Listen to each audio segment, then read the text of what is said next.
I'm delighted to be chatting to Adelphine Williams this morning, who is the Senior FM at Informa. Hopefully I've got that right, Adelphine. That's exactly right. How are you? Yeah, very good. Nice day. Still working from home, but you know, we're struggling on. That's it. That's it. How are you handling return to work from a flexible working perspective? Well, it's been an interesting journey at Informa. Our leadership team have been really, I guess, supportive, and have tried to work in a way that allows staff to feel comfortable that should they want to return to the office, that they can do so in a safe and in a comfortable, well-resourced environment. But so far, we've left that decision to individuals, and to be fair, have asked the line managers to take a back seat up until around about now. So we've seen lower numbers, and I think it's because IT and the benefit of Teams and Zooms, and Zoom has allowed people to continue to interact.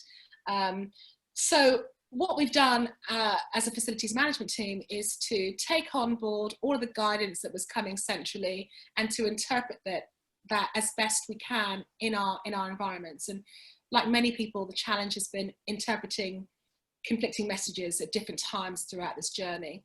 So, you know, we took a smart approach that had people at its core, and we focused on making sure that we maximised the space that was involved, introduced some new online applications allowing staff to book desks from home for either a full day or for half a day. We were lucky in that we had many of our support service teams, like cleaning, for example, you know, security, and even sort of project teams coming in and helping us reconfigure the space, so that we made sure that it was still a joyful and a fresh space, a collaborative space, but that spread us out a little bit more. And trying to kind of, I guess, manage the loss of that social capital, that the loss of that kind of social interaction as sort of best we can. I mean, at this point, we are now slightly changing our messages out to the group, reminding staff that we spent a lot of time and effort to make the space as welcoming as possible, and we're hoping in the next few weeks to see those numbers starting to creep again. And how's your workspace been organised to meet new demands and occupancy rates, and how are you ensuring production remains the same? Well, production has actually increased for a lot of departments. For example, some of the IT projects teams have been able to really sort of surge forward because they're not spending a great deal of time traveling. They're able to be in the quiet privacy of their own home, and dedicate, you know, hours, if you like, to focusing on the completion of a specific program or new application or tool within their help desk, for example. They've talked about enjoying more downtime. Yes, they've lost out on that face-to-face, but they've been able to kind of power through items that have been sitting on their to-do list for months before.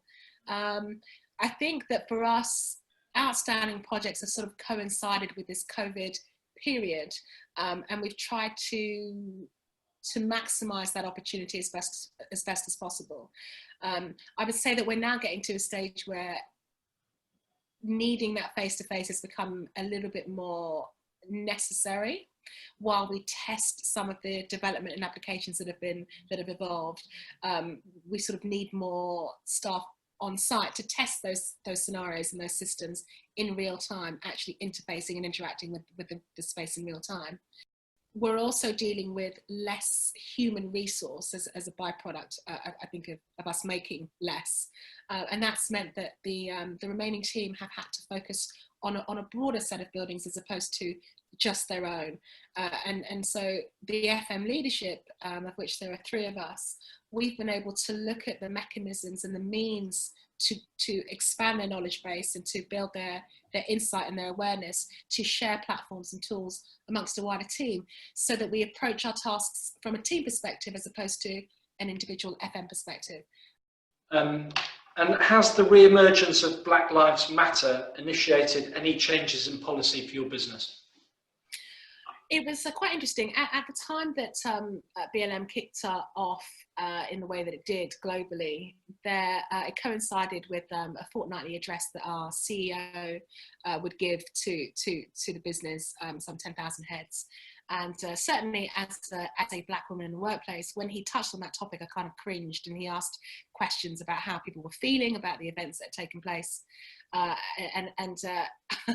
Of course, I didn't say much because I still wasn't sure that it would be necessarily the best thing to do. But I was so encouraged by the kind words of support and the sort of human approach that our CEO had to what that might mean for not only people of colour in the workplace, but people of all strands and areas of society. And I think it really brought to mind the collisions that we all have, the fact that our space is an environment where so many people from different backgrounds and different faiths and different colours and creeds and all the rest of it come together. And he was keen to find out from us what they could do as a business to create a space where everybody felt free to share their thoughts and experiences in a safe environment. And I think his address from a leadership position really set the tone. And in fact, it was only 10 days or so ago that we learned that individuals from various divisions, of which there were 6 within Informa, had put together a committee to provide an environment for individuals to speak around these issues. And in fact, this gentleman approached me directly and asked, what they could do as a business. I said, that's a huge question. But I think it comes from, an awareness that there is, in some cases, a sort of unconscious thought process and unconscious bias that can, in fact, affect the opportunities for people of colour and people of different backgrounds and so on to excel.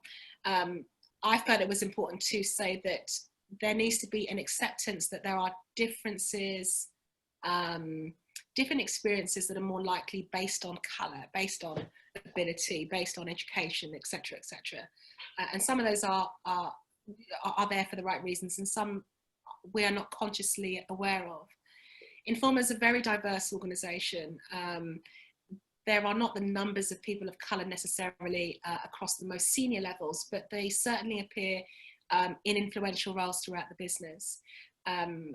We are in the early stages, I think, but there is certainly an atmosphere of safe dialogue.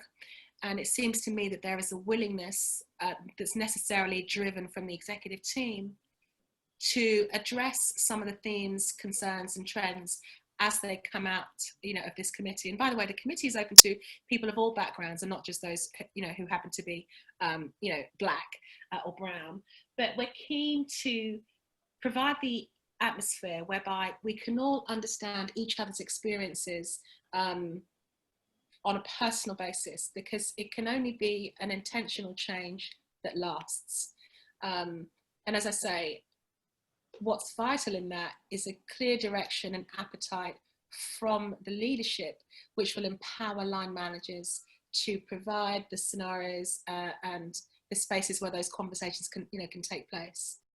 The role of FM and how it tends to be a function that people sort of go to in the midst of an issue or a problem, and very rarely is it given the opportunity to visibly support businesses from a strategic perspective.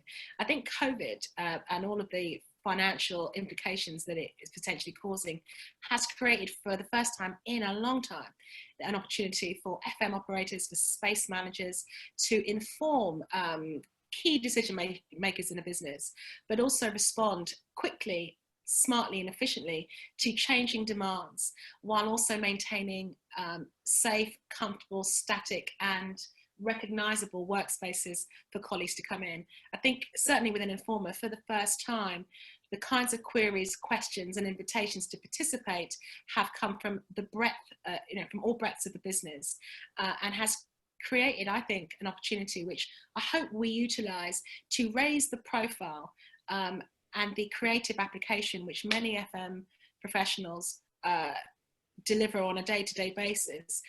We now have a space for people to really see just how vital engaging with our teams early on in the decision-making process really can be. And I don't see that letting up anytime soon. So people like me who've been waiting to really kind of feel necessary. We now have that. Was it difficult in the first 2 or 3 months? Yeah, we were doing 14-hour days. But at this point, we have become more than a go-to department. We've become a source of information, a source of empowerment, a source of, you know, a point of reference, not just within the workspace, but, you know, while people are working at home, during their journey into the office, and, you know, and going home again.